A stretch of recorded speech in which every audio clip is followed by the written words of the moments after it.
Aku, Clara, tidak pernah membayangkan hidupku akan seperti ini.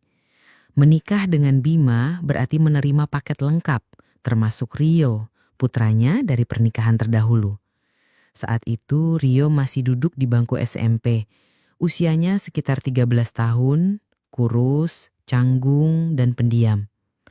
Aku tahu betul pandangan orang terhadap ibu tiri. Ada stigma, bayangan jahat dari dongeng. Aku tidak mau itu terjadi pada kami. Aku ingin Rio melihatku sebagai seseorang yang bisa dia andalkan, bukan ancaman atau pengganti ibunya yang tak ada. Bima jarang sekali di rumah. Dia seorang pengusaha yang selalu sibuk, sering bepergian keluar kota, bahkan ke luar negeri. Pekerjaannya menuntut banyak waktu dan energinya. Rumah ini terasa besar dan sunyi saat Bima tidak ada, yang berarti hampir setiap hari. Kondisi ini membuatku menyadari bahwa aku punya tanggung jawab besar pada Rio. Lebih dari sekedar mengurus rumah tangga. Aku harus mengisi kekosongan yang ditinggalkan Bima. Awalnya pendekatanku sangat hati-hati. Rio memiliki dunianya sendiri. Kamarnya adalah benteng, tempat dia menghabiskan sebagian besar waktunya dengan bermain game atau membaca buku komik. Dia hanya keluar untuk makan atau ke sekolah. Dia tidak banyak bicara. Jika aku bertanya sesuatu, jawabannya singkat. Seringkali hanya ya atau tidak. Aku tidak memaksakannya. Aku tahu memaksakan diri hanya akan membuatnya semakin menjauh. Aku memilih pendekatan yang halus, menunjukkan keberadaanku tanpa mengganggu ruang pribadinya. Aku akan memastikan makanannya selalu siap, pakaiannya bersih, dan kamarnya rapi.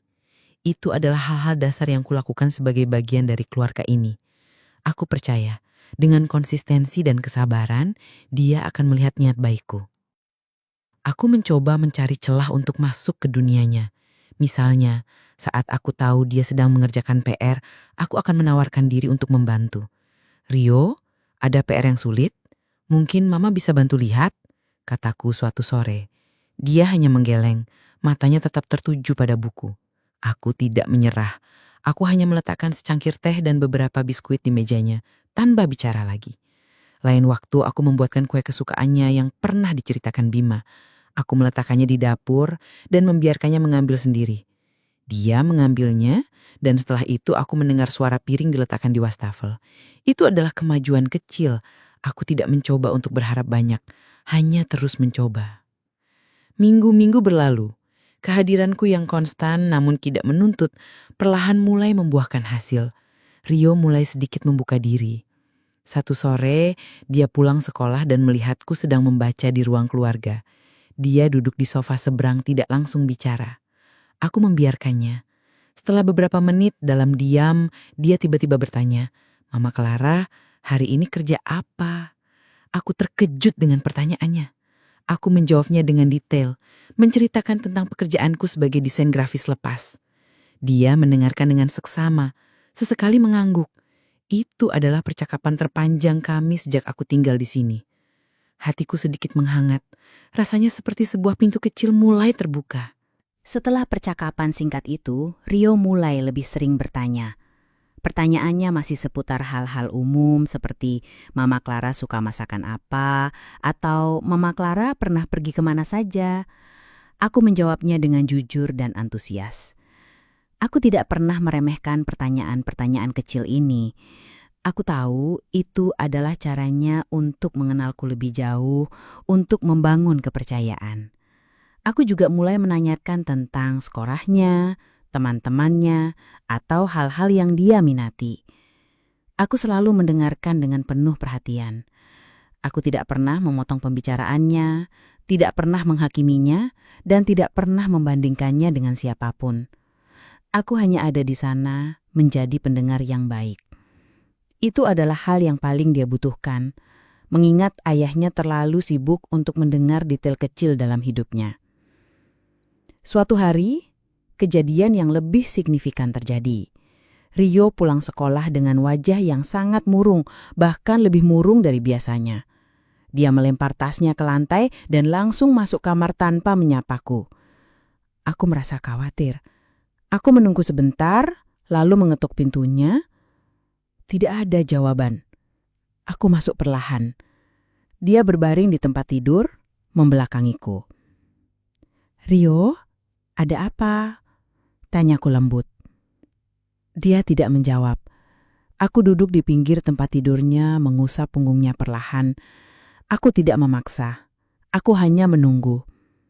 Setelah beberapa menit, bahunya mulai bergetar. Dia mulai terisak pelan. Aku tidak mengatakan apa-apa. Aku hanya terus mengusap punggungnya. Akhirnya dia berbalik dan duduk. Wajahnya merah dan sembab. Aku bertengkar dengan Daniel. Katanya suaranya parau. Daniel adalah sahabatnya.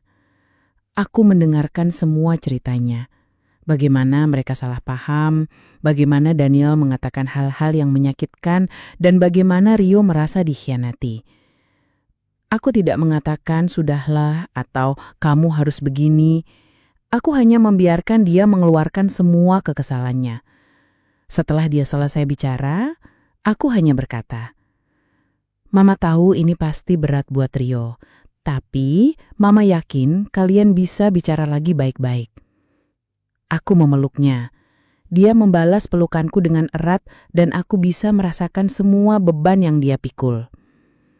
Setelah itu, dia terlihat jauh lebih lega. Beban di hatinya seolah terangkat. Sejak hari itu, Rio benar-benar mulai terbuka padaku. Aku menjadi orang pertama yang dia cari saat ada masalah.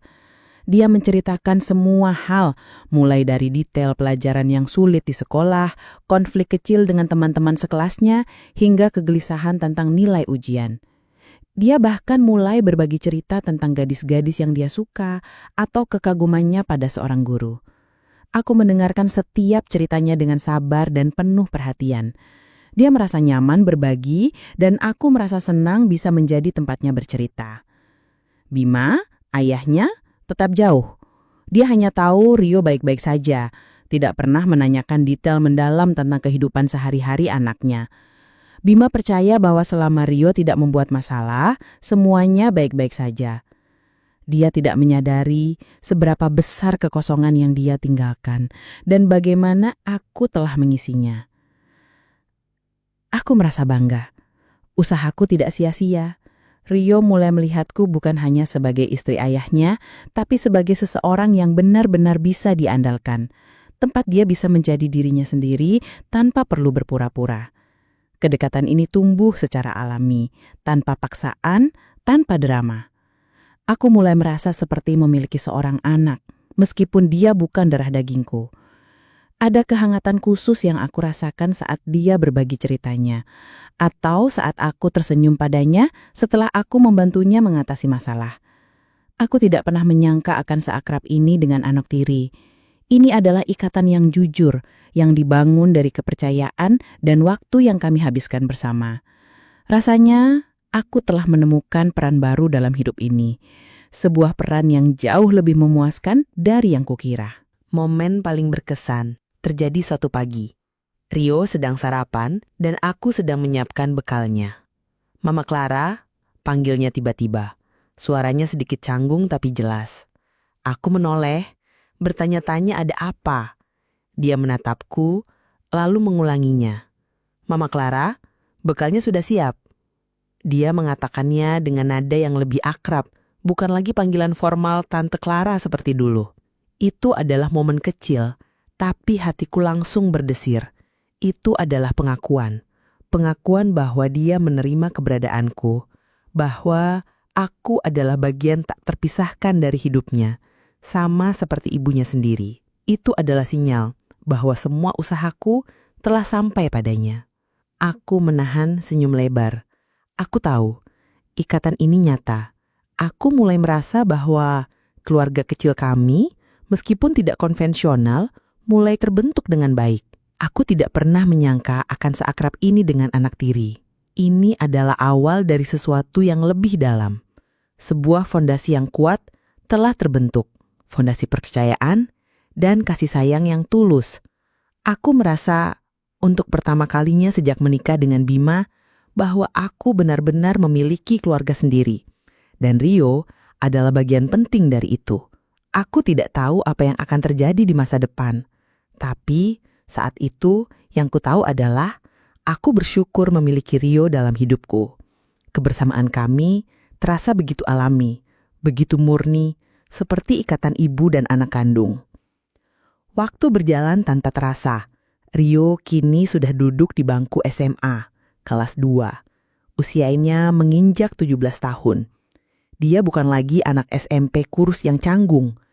Rio telah tumbuh menjadi seorang remaja yang sangat tampan.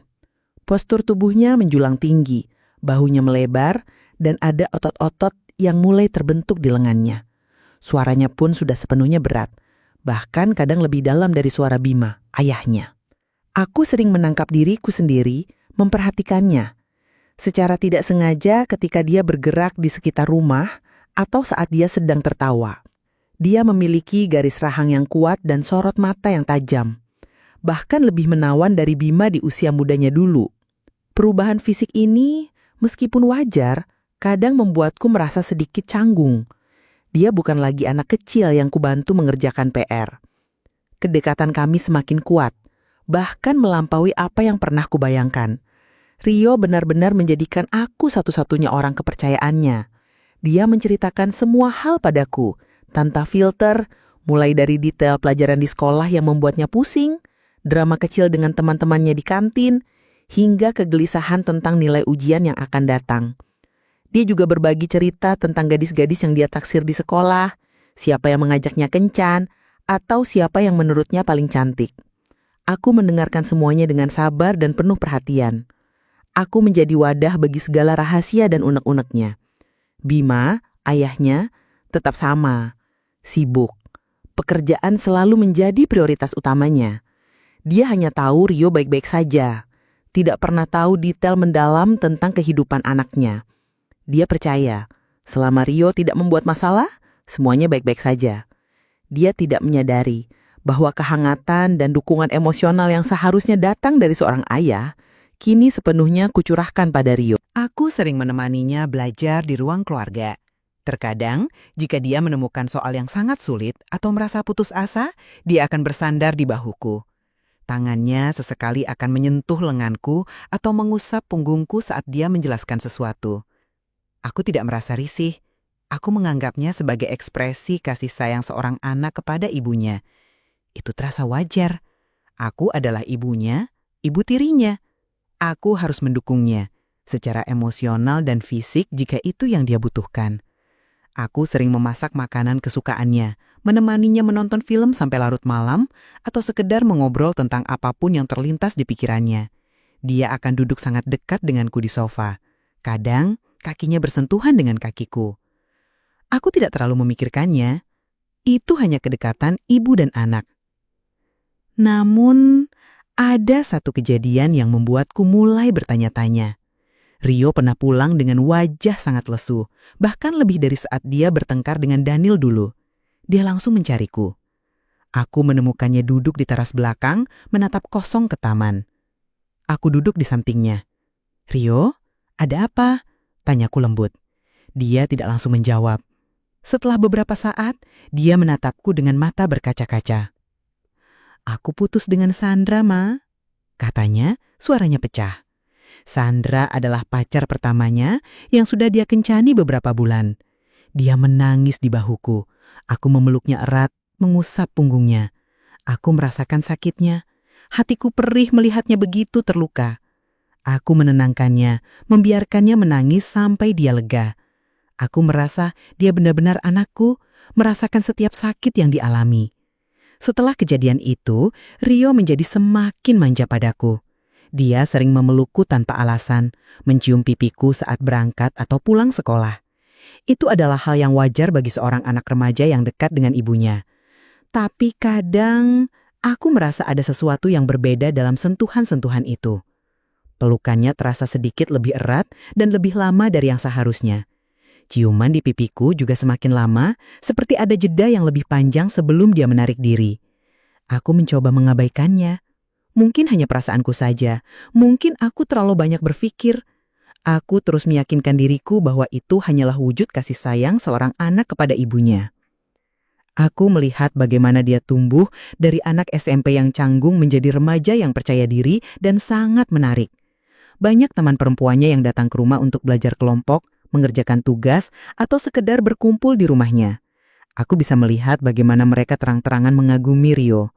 Mereka akan tertawa genit, mencuri pandang padanya. Aku merasa bangga melihat anak yang kukasihi menjadi sosok yang disukai banyak orang. Namun di saat yang sama, ada perasaan aneh yang sulit kuartikan. Semacam kecemburuan yang tidak pantas atau mungkin kesadaran akan daya tarik Rio yang kini semakin nyata. Perasaan itu membuatku tidak nyaman. Suatu malam, Bima sedang tidak ada di rumah. Kami memutuskan untuk menonton film horor bersama. Rio berisi keras memilih filmnya yang ternyata sangat menyeramkan. Kami duduk sangat dekat di sofa ruang keluarga. Aku merasa sedikit tegang dengan adegan-adegan mengejutkan. Saat ada jump scare yang benar-benar membuatku melonjak, Rio refleks memelukku erat. Pelukannya kali ini jauh lebih kuat dari biasanya. Aku bisa merasakan detak jantungnya yang berdetak cepat di dadaku dan kehangatan seluruh tubuhnya yang menempel padaku. Tangannya merangkul pinggangku dengan erat. Aku terdiam, jantungku sendiri berdebar kencang. Itu adalah pelukan yang terasa lebih dari sekedar pelukan seorang anak kepada ibunya. Ada intensitas yang berbeda. Aku bisa mencium aroma tubuhnya, perpaduan sabun dan keringat remaja yang entah kenapa terasa begitu dekat dan membingungkan. Aku mencoba menepis pikiran itu. Ini tidak benar. Aku adalah ibu tirinya. Tidak boleh ada perasaan seperti itu. Setelah insiden di ruang keluarga itu, aku mulai lebih waspada. Aku mulai menyadari bahwa Rio mencari kesempatan untuk bersentuhan. Saat dia membantuku membawa piring ke dapur, tangannya akan sengaja menyentuh tanganku lebih lama. Saat dia lewat di belakangku di lorong sempit, dia akan merangkul pinggangku sejenak. Aku akan kaget, tapi dia akan tersenyum polos dan berkata, "Maaf mah, tidak sengaja." Aku mencoba menghindarinya secara halus. Aku akan bergerak sedikit menjauh saat dia terlalu dekat atau mengalihkan perhatiannya ke topik lain. Tapi dia selalu menemukan cara untuk mendekat lagi. Tatapan matanya juga berubah. Dulu matanya polos, seperti anak-anak. Kini ada sesuatu di matanya yang dulu tidak ada. Sesuatu yang dalam, yang membuatku merasa tidak nyaman, sekaligus aneh. Itu bukan tatapan anak laki-laki kepada ibunya. Itu adalah tatapan yang membuatku merasa diperhatikan sebagai seorang wanita. Tatapan yang mengunciku, seolah dia ingin menyampaikan sesuatu tanpa kata-kata. Aku mencoba menepis pikiran ini, menganggapnya hanya karena dia sudah beranjak dewasa.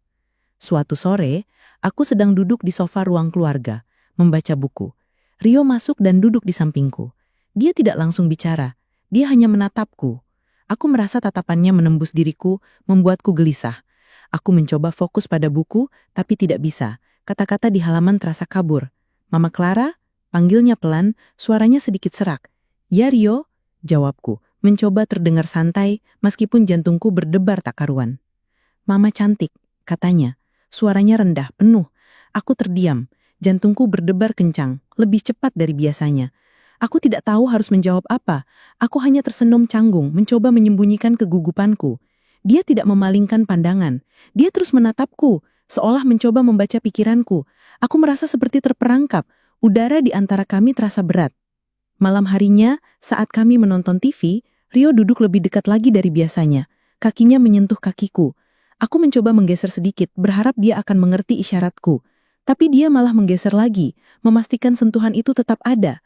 Kemudian, tangannya perlahan meraih tanganku yang ada di sofa, di antara kami. Dia menggenggamnya. Aku terkejut, tubuhku seketika membeku. Aku ingin menarik tanganku, berteriak, menghentikan ini. Tapi tidak ada yang keluar. Tubuhku seperti membeku, tidak bisa bergerak. Genggamannya lembut, tapi ada kekuatan di baliknya. Sebuah pesan yang tidak terucap.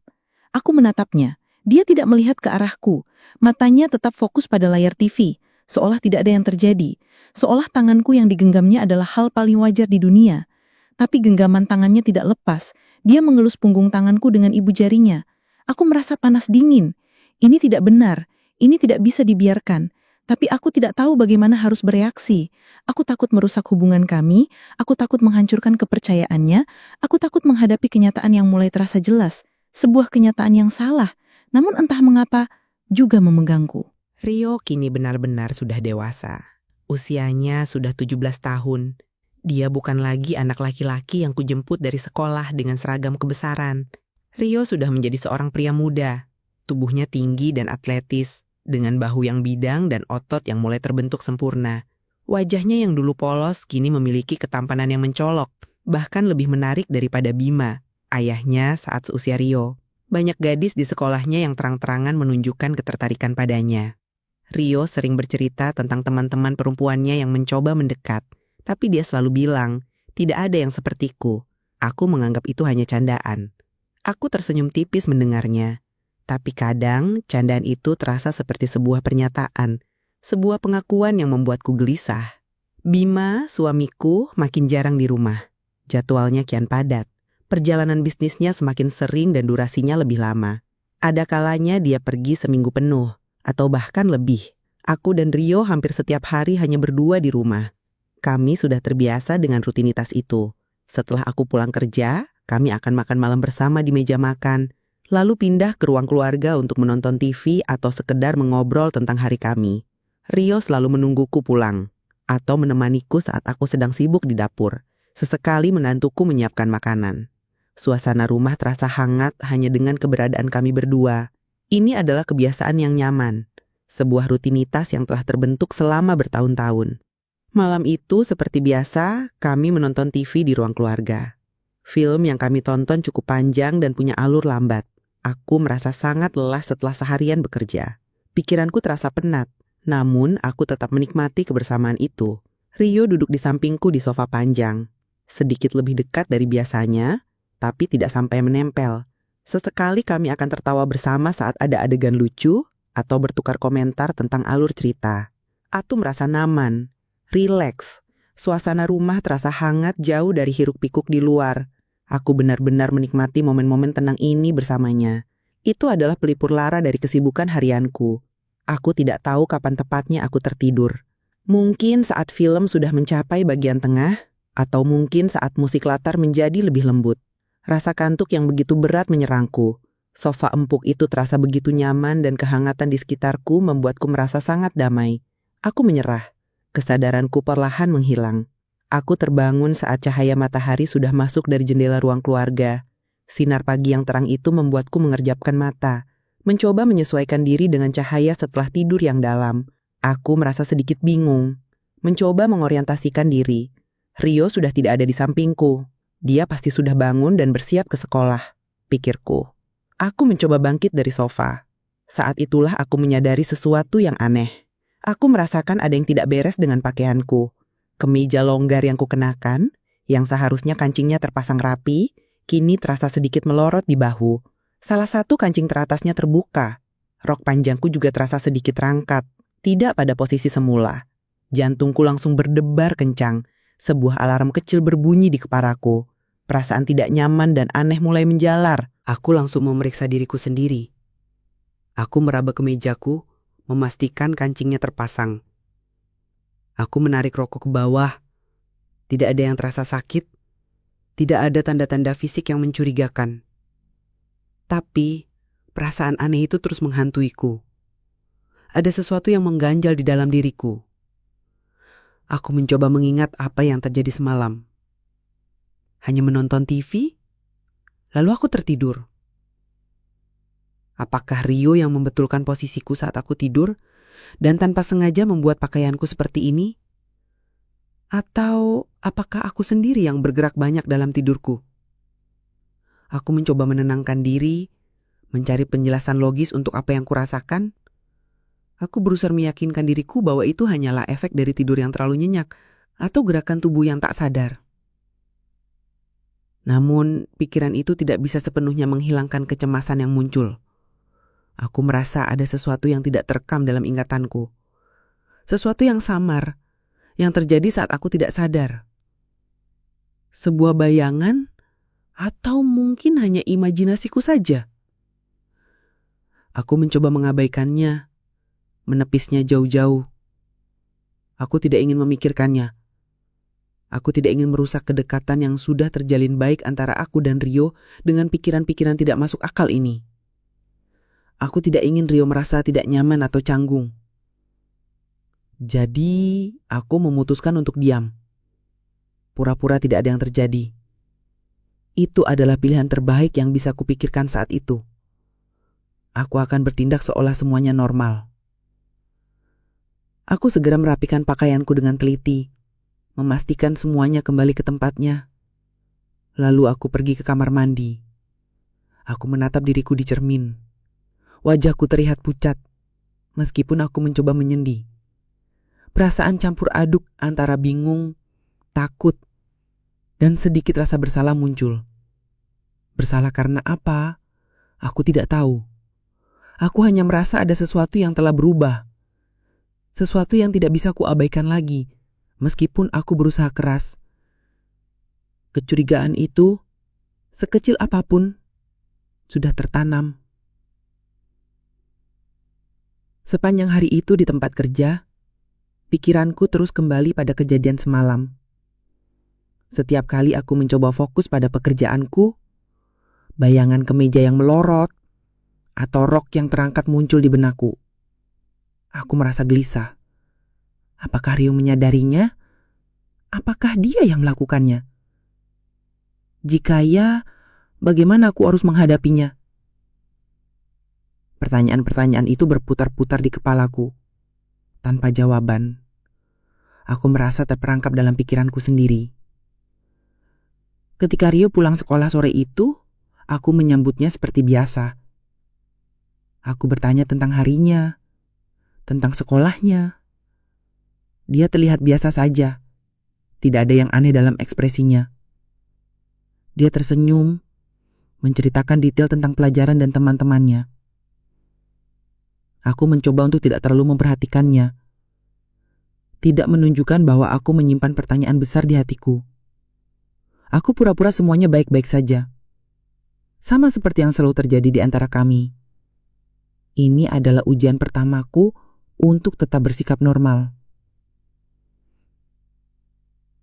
Namun, di balik sikap tenangnya, aku mulai merasakan perubahannya.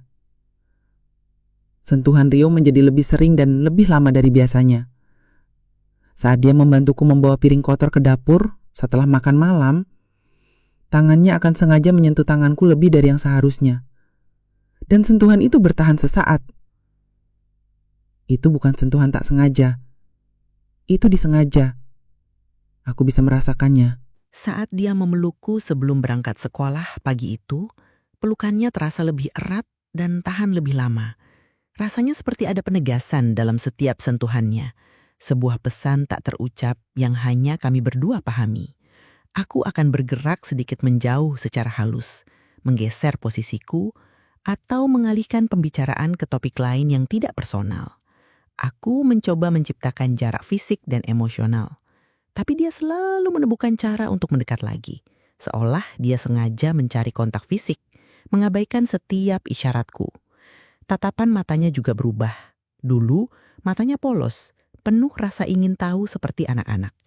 Kini ada sesuatu yang intens, yang dalam, yang membuatku merasa tidak nyaman sekaligus aneh. Itu bukan lagi tatapan anak laki-laki kepada ibunya. Itu adalah tatapan yang membuatku merasa diperhatikan sebagai seorang wanita. Tatapan yang mengunciku, seolah dia ingin menyampaikan sesuatu tanpa kata-kata. Mengundang. Aku mencoba menepis pikiran ini, meyakinkan diriku bahwa dia hanya beranjak dewasa dan aku yang terlalu sensitif. Aku mencoba menyangkal apa yang sudah jelas. Suatu sore, aku sedang duduk di sofa ruang keluarga, membaca buku, seperti rutinitas kami yang sudah sangat akrab. Rio masuk dan duduk di sampingku. Jarak di antara kami semakin menipis. Dia tidak langsung bicara, dia hanya menatapku. Aku merasa tatapannya menembus diriku, membuatku gelisah, membuat bulu kuduku berdiri. Aku mencoba fokus pada buku, tapi tidak bisa. Kata-kata di halaman terasa kabur, tidak ada artinya. Jantungku mulai berdebar kencang. Aku sudah bisa merasakan arah pembicaraan atau gerak-geriknya akan menuju kemana. Mama Clara, panggilnya pelan, suaranya sedikit serak. Seperti ada sesuatu yang berat yang ingin dia sampaikan. Sesuatu yang membebani pikirannya. Ya, Rio, jawabku. Mencoba terdengar santai, meskipun jantungku berdebar tak karuan. Aku menoleh sedikit, menghindari kontak mata langsung. Aku takut jika aku menatap matanya, aku akan menyerah. "Mama cantik," katanya. Suaranya rendah, penuh. Ada nada yang lebih dalam dari sekedar pujian anak laki-laki. Itu adalah pujian seorang pria. Sebuah pernyataan yang disengaja. Aku terdiam. Jantungku berdebar kencang, lebih cepat dari biasanya. Aku tidak tahu harus menjawab apa. Mulutku terasa kering, aku hanya tersenyum canggung, mencoba menyembunyikan kegugupanku, mencoba bersikap seolah pujian itu hanya pujian biasa. Dia tidak memalingkan pandangan, dia terus menatapku, seolah mencoba membaca pikiranku, menembus pertahananku. Aku merasa seperti terperangkap, seperti seekor mangsa yang sedang diawasi. Udara di antara kami terasa berat, dipenuhi ketegangan yang tak terucap, sebuah ketegangan yang hanya kami berdua rasakan. Malam harinya, saat kami menonton TV, Rio duduk lebih dekat lagi dari biasanya. Kakinya menyentuh kakiku. Aku mencoba menggeser sedikit, berharap dia akan mengerti isyaratku, berharap dia akan menjaga jarak. Tapi dia malah menggeser lagi, memastikan sentuhan itu tetap ada, bahkan menjadi lebih mantap, lebih tegas. Kemudian, tangannya perlahan meraih tanganku yang ada di sofa, di antara kami. Dia menggenggamnya. Aku terkejut. Tubuhku seketika membeku. Aku ingin menarik tanganku, berteriak, menghentikan ini. Aku ingin mengatakan padanya bahwa ini salah, bahwa kami tidak bisa melakukan ini. Tapi tidak ada yang keluar dari mulutku. Tubuhku seperti lumpuh, tidak bisa bergerak. Genggamannya lembut, tapi ada kekuatan di baliknya. Sebuah pesan yang tidak terucap, sebuah tekad yang jelas. Aku menatapnya. Dia tidak melihat ke arahku. Matanya tetap fokus pada layar TV, seolah tidak ada yang terjadi, seolah tanganku yang digenggamnya adalah hal yang paling wajar di dunia. Tapi genggaman tangannya tidak lepas. Dia mengelus punggung tanganku dengan ibu jarinya. Gerakannya lambat, membuatku merinding. Aku merasa panas dingin. Ini tidak benar. Ini tidak bisa dibiarkan terus seperti ini. Batasan sudah terkikis. Tapi aku tidak tahu bagaimana harus bereaksi. Aku takut merusak hubungan kami yang sudah terbangun begitu lama. Aku takut menghancurkan kepercayaannya. Aku takut menghadapi kenyataan yang mulai terasa jelas. Sebuah kenyataan yang salah. Namun entah bagaimana juga memegangku, menarikku ke dalamnya. Aku terjebak. Hari berikutnya, aku mencoba bersikap seolah tidak ada yang terjadi. Aku bertekad untuk mempertahankan normalitas di rumah ini. Saat sarapan, aku menyapa Rio seperti biasa, menanyakan tentang jadwal sekolahnya, dan memastikan bekalnya sudah siap. Rio terlihat biasa saja, tidak ada yang aneh dalam ekspresinya. Dia tersenyum, menjawab pertanyaanku dengan santai, seolah malam sebelumnya tidak pernah terjadi apa-apa. Atau mungkin dia memang tidak sadar sepenuhnya. Aku mengamati setiap gerakannya, setiap tatapan matanya, mencari petunjuk. Tapi tidak ada. Dia tampak seperti Rio yang kukena. Aku tahu, aku harus terus berpura-pura demi menjaga kedamaian, demi menjaga apapun yang tersisa dari hubungan ibu anak kami. Sepanjang hari itu, di tempat kerja, pikiranku terus berputar. Kejadian di ruang keluarga terus menghantuiku. Pakaian yang melorot, perasaan aneh saat terbangun. Apakah itu hanya imajinasiku? Apakah aku terlalu lelah? Atau ada sesuatu yang lebih dari itu? Aku mencoba mengalihkan perhatian, fokus pada pekerjaan di layar komputerku, tapi bayangan itu, kecurigaan itu, terus membayangi. Aku merasa gelisah. Pertanyaan-pertanyaan itu berputar-putar di kepalaku tanpa jawaban. Aku merasa terperangkap dalam pikiranku sendiri, tidak bisa berbagi beban ini dengan siapapun. Ketika Rio pulang sekolah sore itu, aku menyambutnya di ruang tengah. Dia meletakkan tasnya, melepas sepatunya, dan langsung menghampiriku. "Mama Clara, ada makanan apa hari ini?" tanyanya sambil tersenyum. Senyumnya tampak tulus. Aku membalas senyumnya, mencoba meyakinkan diriku bahwa semuanya baik-baik saja. Namun, di balik sikap tenangnya, aku mulai merasakan perubahannya. Malam harinya, suasana kemarin malam terulang kembali. Saat kami menonton TV, Rio duduk lebih dekat lagi dari biasanya. Kakinya menyentuh kakiku. Aku mencoba menggeser sedikit, Berharap dia akan mengerti isyaratku. Berharap dia akan menjaga jarak. Tapi dia malah menggeser lagi, memastikan sentuhan itu tetap ada, bahkan menjadi lebih mantap, lebih tegas. Kemudian tangannya perlahan meraih tanganku yang ada di sofa di antara kami. Dia menggenggamnya. Aku terkejut, tubuhku seketika membeku. Aku ingin menarik tanganku, berteriak, menghentikan ini. Aku ingin mengatakan padanya bahwa ini salah, bahwa kami tidak bisa melakukan ini. Tapi tidak ada yang keluar dari mulutku. Tubuhku seperti lumpuh, tidak bisa bergerak. Genggamannya lembut, tapi ada kekuatan di baliknya. Sebuah pesan yang tidak terucap, sebuah tekad yang jelas. Aku menatapnya. Dia tidak melihat ke arahku. Matanya tetap fokus pada layar TV, seolah tidak ada yang terjadi. Seolah tanganku yang digenggamnya adalah hal yang paling wajar di dunia. Tapi genggaman tangannya tidak lepas. Dia mengelus punggung tanganku dengan ibu jarinya. Gerakannya lambat, membuatku merinding. Aku merasa panas dingin. Ini tidak benar. Ini tidak bisa dibiarkan terus seperti ini. Batasan sudah terkikis. Tapi aku tidak tahu harus bereaksi seperti apa. Aku takut merusak hubungan kami yang sudah terbangun begitu lama. Aku takut menghancurkan kepercayaannya. Aku takut menghadapi kenyataan yang mulai terasa jelas. Sebuah kenyataan yang salah, namun entah mengapa juga memegangku, menarikku ke dalamnya. Aku terjebak. Malam itu, setelah film selesai, aku mencoba berdiri. Rio menahanku, menarik tanganku. Dia tidak melepaskan genggamannya. "Mama, jangan pergi dulu," bisiknya. Suaranya rendah, dekat. Aku menatapnya. Mata kami bertemu. Ada sesuatu di matanya yang membuatku tidak bisa bergerak. Sebuah kerinduan, sebuah keinginan yang tidak bisa disembunyikan. Aku merasa takut, sangat takut. Tapi di saat yang sama, ada rasa penasaran yang aneh. Sebuah daya tarik yang gelap. Aku tahu, ini salah, sangat salah. Tapi kelemahan fisikku saat itu dan kebingungan mentalku membuatku tidak bisa melawan. Kejadian itu berlanjut. Aku tidak tahu bagaimana atau mengapa aku membiarkannya, tapi aku tidak dapat menahannya lagi. Aku terbangun di ruang keluarga, bukan lagi dengan pakaian yang melorot, tetapi dengan kenyataan yang jauh lebih jelas dan mengerikan. Rio ada di sana, di sampingku, masih sangat dekat. Aku terkesiap, tubuhku menegang, gerakanku mungkin membuatnya kaget.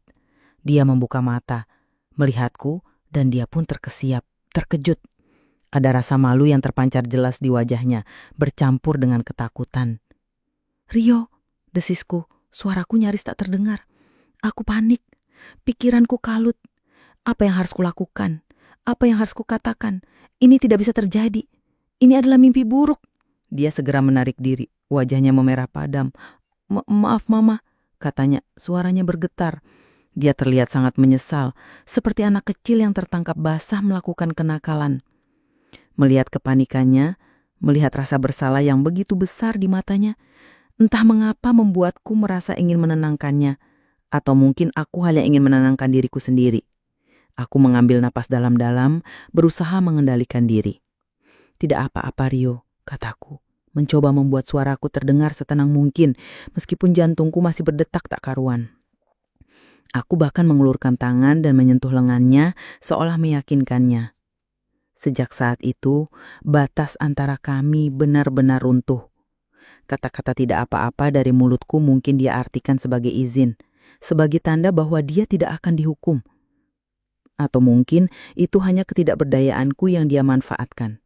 Hubungan terlarang itu pun dimulai, bukan hanya sekali, tapi berkali-kali.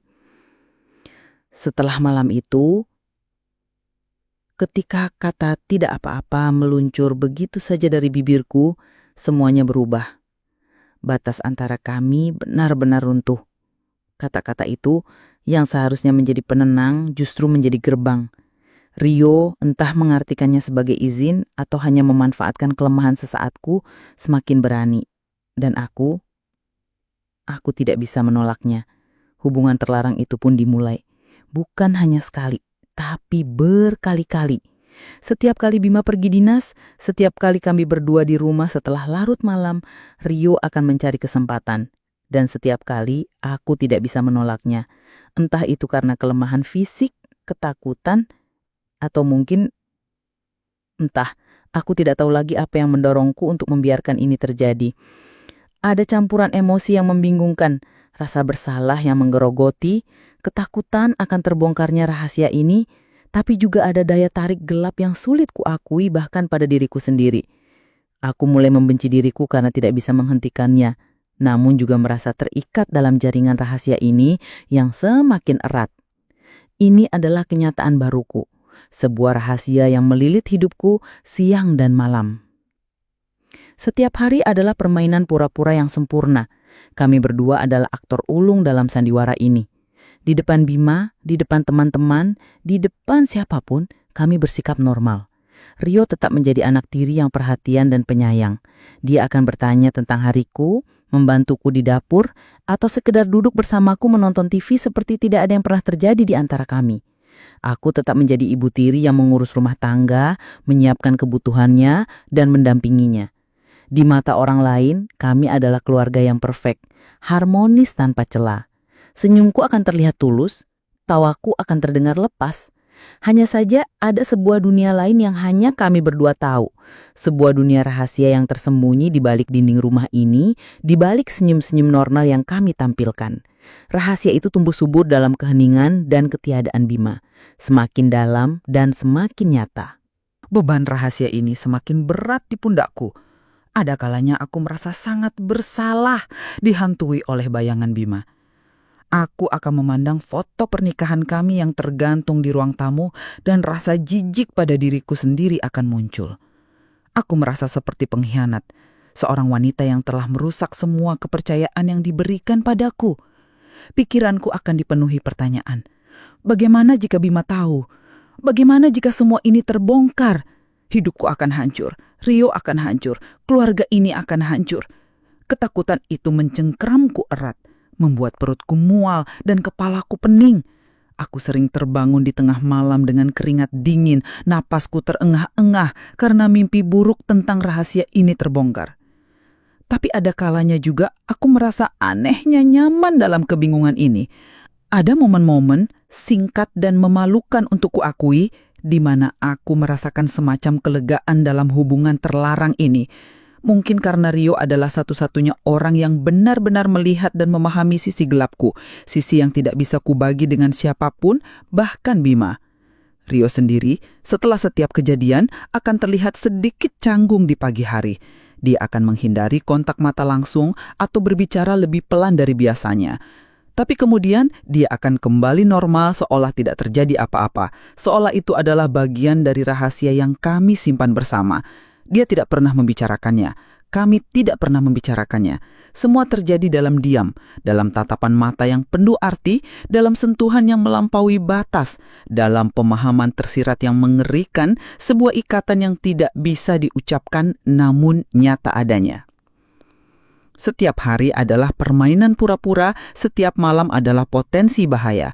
Aku merasa hidup di ambang kehancuran, namun tidak bisa melarikan diri. Aku seperti terperangkap dalam jaring laba-laba yang Rio buat, jaring yang semakin kuat setiap kali aku mencoba meronta. Aku membenci diriku karena kelemahan ini, karena tidak bisa menolak anak diriku sendiri. Namun di sisi lain ada daya tarik aneh yang sulit kuakui. Mungkin itu karena Rio adalah satu-satunya orang yang benar-benar memberikan perhatian penuh padaku, yang menatapku dengan mata yang penuh hasrat, bukan sekadar sebagai istri atau ibu. Dia melihatku sebagai seorang wanita, sebagai Clara, bukan hanya peranku dalam keluarga ini. Itu adalah pemikiran yang mengerikan, tapi aku tidak bisa menghilangkannya dari benakku. Aku terjebak.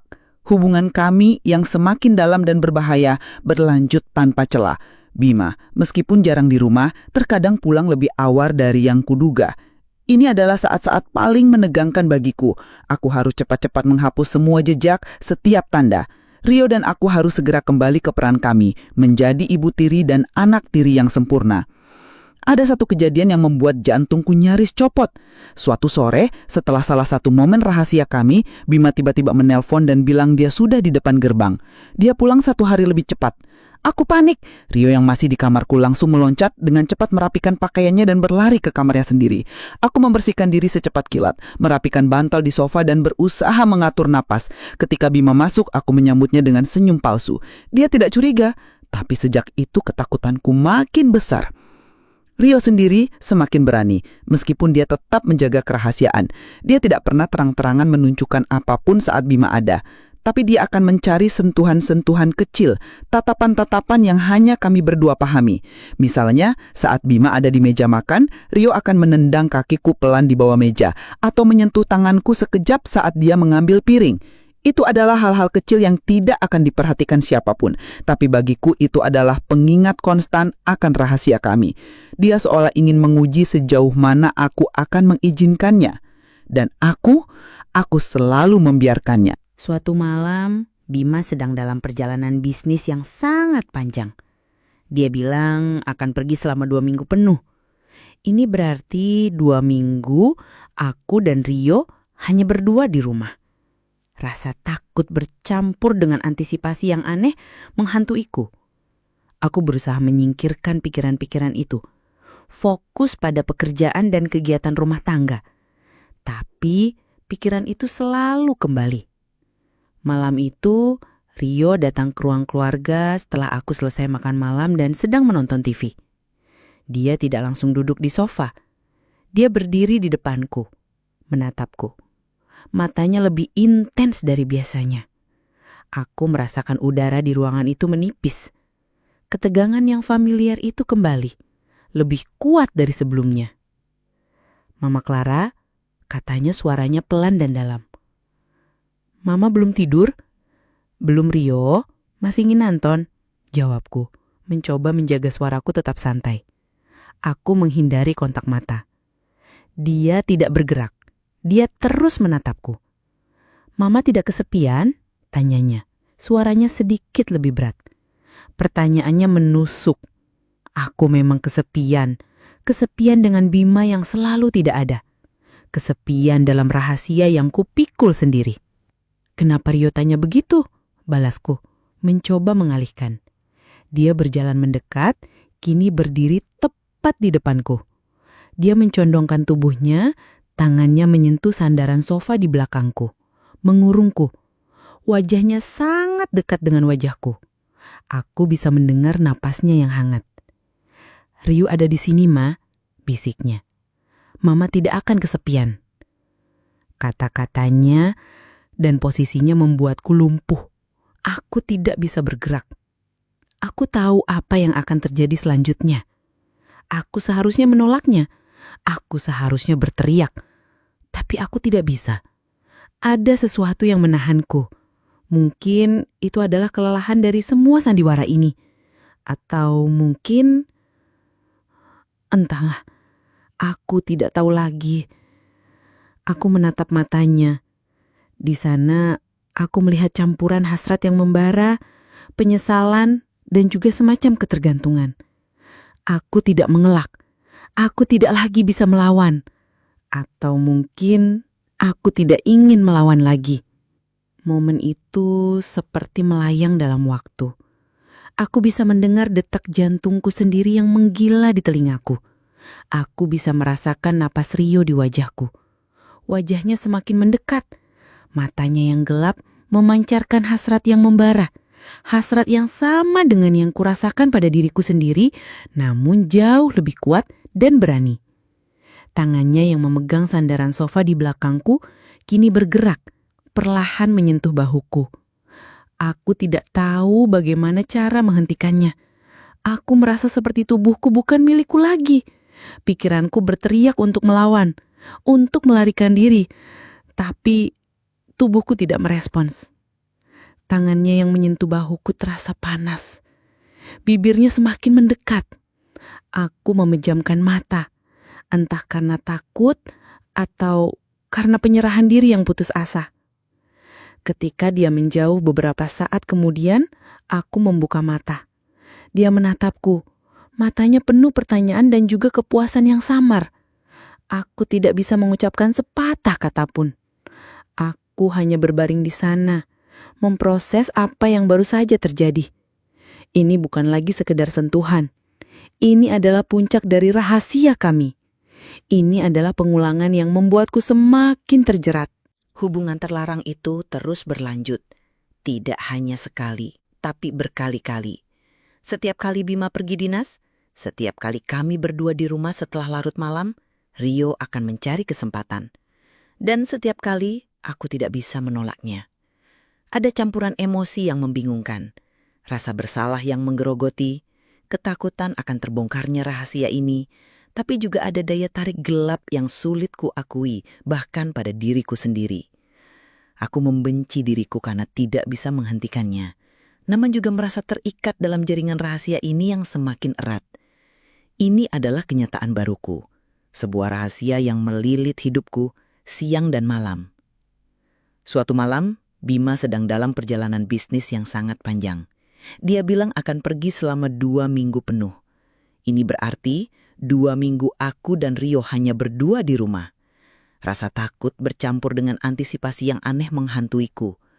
Aku berusaha menyingkirkan pikiran-pikiran itu, fokus pada pekerjaan dan kegiatan rumah tangga. Tapi pikiran itu selalu kembali. Malam itu, Rio datang ke ruang keluarga setelah aku selesai makan malam dan sedang menonton TV. Dia tidak langsung duduk di sofa. Dia berdiri di depanku, menatapku. Matanya lebih intens dari biasanya. Aku merasakan udara di ruangan itu menipis.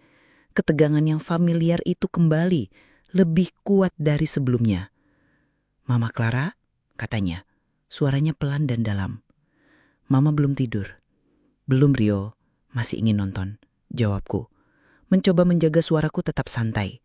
Aku menghindari kontak mata. Dia tidak bergerak. Kata-katanya dan posisinya membuatku lumpuh. Aku tidak bisa bergerak. Aku tahu apa yang akan terjadi selanjutnya. Aku seharusnya menolaknya. Aku seharusnya berteriak. Tapi aku tidak bisa. Ada sesuatu yang menahanku. Mungkin itu adalah kelelahan dari semua sandiwara ini. Atau mungkin, entahlah. Aku tidak tahu lagi. Aku menatap matanya. Di sana aku melihat campuran hasrat yang membara, penyesalan, dan juga semacam ketergantungan. Aku tidak mengelak. Aku tidak lagi bisa. Aku lelah melawan. Atau mungkin aku tidak ingin melawan lagi. Momen itu terasa seperti melayang dalam waktu. Aku bisa mendengar detak jantungku sendiri yang menggila di telingaku. Aku bisa merasakan nafas Rio di wajahku. Wajahnya semakin mendekat. Matanya yang gelap memancarkan hasrat yang membara. Hasrat yang sama dengan yang kurasakan pada diriku sendiri, namun jauh lebih kuat dan berani. Tangannya yang memegang sandaran sofa di belakangku kini bergerak, perlahan menyentuh bahuku. Aku tidak tahu bagaimana cara menghentikannya. Aku merasa seperti tubuhku bukan milikku lagi. Pikiranku berteriak untuk melawan, untuk melarikan diri. Tapi tubuhku tidak merespon. Tangannya yang menyentuh bahuku terasa panas. Bibirnya semakin mendekat. Aku memencamkan mata, entah karena takut atau karena penyerahan diri yang putus asa. Ketika dia menjauh beberapa saat kemudian, aku membuka mata. Dia menatapku, matanya penuh pertanyaan dan juga kepuasan yang samar. Aku tidak bisa mengucapkan sepatah kata pun. Aku hanya berbaring di sana, memproses apa yang baru saja terjadi. Ini bukan lagi sekedar sentuhan. Ini adalah puncak dari rahasia kami. Ini adalah pengulangan yang membuatku semakin terjerat. Keesokan paginya, aku terbangun di kamarku sendiri. Rio sudah tidak ada. Aku menatap langit-langit, merasakan kekosongan yang aneh. Bukan karena penyesalan yang mendalam, tapi lebih pada pertanyaan, sampai kapan ini akan terus terjadi? Bisakah rahasia ini terus kami simpan? Akankah ada akhirnya? Aku merasa dingin meskipun cuaca tidak dingin. Aku bangun, berjalan ke kamar mandi, dan menatap pantulan diriku di cermin. Ada lingkaran hitam samar di bawah mataku. Bukan hanya karena kurang tidur, tapi karena beban rahasia yang semakin berat ini. Aku tahu hubungan ini sudah terlalu jauh. Ini sudah menjadi bagian dari kami. Dan tidak ada yang tahu, belum. Aku keluar dari kamar mandi, mengenakan pakaianku, dan berjalan menuju dapur untuk menyiapkan sarapan. Rio sudah duduk di meja makan membaca koran Bima. Dia menoleh saat aku datang. Dia tersenyum padaku. Senyum itu, senyum yang dulu begitu polos, kini menyimpan 1000 rahasia. Aku membalas senyumnya, senyum yang sama kosongnya. Aku menuangkan teh ke cangkir. Tiba-tiba, aku mendengar suara langkah kaki di luar. Langkah kaki yang tidak asing, langkah kaki yang seharusnya tidak ada di sini. Jantungku mencelos, pintu depan terbuka. Bima! Dia berdiri di ambang pintu, koper di tangannya. Wajahnya terlihat lelah, tapi ada senyum tipis di bibirnya. "Clara, Rio, Papa pulang!" serunya ceria. Aku terdiam. Cangkir teh di tanganku bergetar. Rio mendongak dari korannya, matanya melebar karena terkejut. Dia menatapku, tatapannya panik. Kami berdua terpaku di tempat, saling memandang. Rahasia kami, apakah akan terbongkar sekarang?